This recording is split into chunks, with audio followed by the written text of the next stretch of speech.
ক্রেতা সেজে দোকানে ঢুকে সোনার অলংকার হাতে নিয়ে চম্পট দুষ্কৃতী।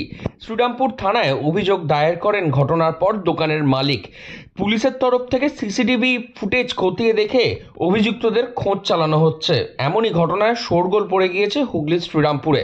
স্থানীয় সূত্রে খবর, সোমবার দুপুর নাগাদ মল্লিক পাড়ার একটি সোনার দোকানে ক্রেতা সেজে ঢোকে এক ব্যক্তি। বলে সোনার পেন্ডেন্ট আর কানের দুল দেখাতে। দোকান মালিক লক্ষ্মীকান্ত সাঁতরা শোকেস থেকে পেন্ডেন্ট আর কানের দুল বের করে দেখাতে থাকেন। আরও দু একটা জিনিস দেখাতে বলে। দোকানদার একটু অন্যমনস্ক হতেই খামে ভরা 3 জোড়া দুল, 3টে পেন্ডেন্ট আর একটি গোল্ড লকেট পকেটে পুরে নিয়ে পালায় নকল ক্রেতা। এরপরই আসছি বলে দোকান থেকে বেরিয়ে যায়। দোকান কি কি চুরি গেছে আপনার?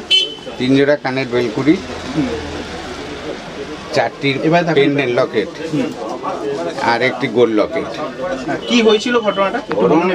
এখানে খরিদ্দার হিসেবে এসেছে, মাল দেখাতে নিয়ে চলে গেছে। কটা নাগাদ হয়েছে? 20। কজন এসেছিল? একজন। কি অভিযোগ করেছেন থানা? হ্যাঁ, থানায় অভিযোগ করেছি। থানা স্টেপ নিয়েছে, থানা ভালো কাজ করছে। ক টাকার মাল চুরি গেছে তবু? আনুষঙ্গে 1 লাখ টাকার উপর। 1 লাখ টাকার উপর। ক ভরি? ওই 16 গ্রামের মতো। আচ্ছা, চলুন। কি নাম আপনার? লক্ষ্মীকান্ত সাঁতরা। কোথায় বাড়ি? নালিকুল।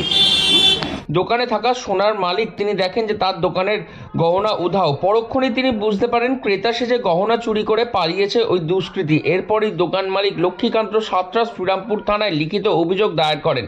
এলাকার সিসিটিভি ফুটেজ খতিয়ে দেখে তদন্ত শুরু করেছে শ্রীরামপুর থানার পুলিশ। শ্রীরামপুরে 36 বছর ধরে ব্যবসা করছেন লক্ষ্মীকান্ত সাঁতরা। তার বাড়ি হুগলির সিঙ্গুরে।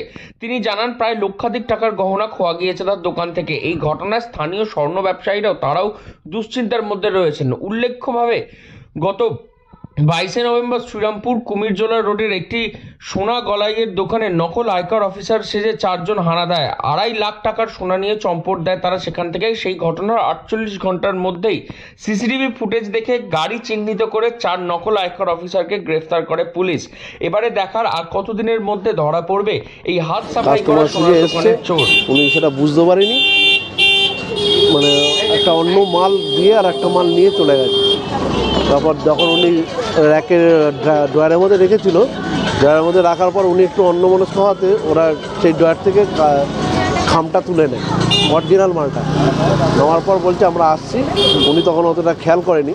পরে যখন উনি দেখছে যে আমার কাছে মালটা নেই, তখন ওখানে ওরা চলে গেছে। 2 জন এসছে। উনি ওনার কথা অনুযায়ী 16 গ্রাম গেছে। এখনকার বাজারে 1,10-15,000 টাকা হবে। ভর দুপুরে তো এরকম টাকা দিয়েছে? হ্যাঁ, ভর দুপুরে এরকম টাকা দিয়েছে, এখানে কি আগে হয়েছে? না, এরকম হয়নি। এটা ডাকাতি বলবো না, এটা ডাকাতি না, এটা একটা এই চিটার কেস চলছে। এটা ডাকাতি না। প্রশাসন তো চেষ্টা করেছে, চারিদিক টিভি খুলে দেখছে। ওনারা আজকে এখনও আছেন, চেষ্টা করে যাচ্ছেন ওনাদের যেটুকুনি করার। কি চাইবেন? যাতে আসামি ধরা পড়ুক, ওনার যে দোকানদার তার জিনিসটা পাক, এটাই আমরা চাই। প্রশাসন যথেষ্ট পরিমাণে চেষ্টা করছে, এটা থ্যাংক ইউ। আমার নাম প্রদীপ রায়, তারাপুর ব্যবসায়ী সমিতির সম্পাদক। তবে ইতিমধ্যেই গোটা ঘটনায় দুশ্চিন্তার ভাঁজ পড়েছে স্বর্ণ ব্যবসায়ীদের কপালে। হুগলি থেকে রাহি হালদার, লোকাল 18 বাংলা।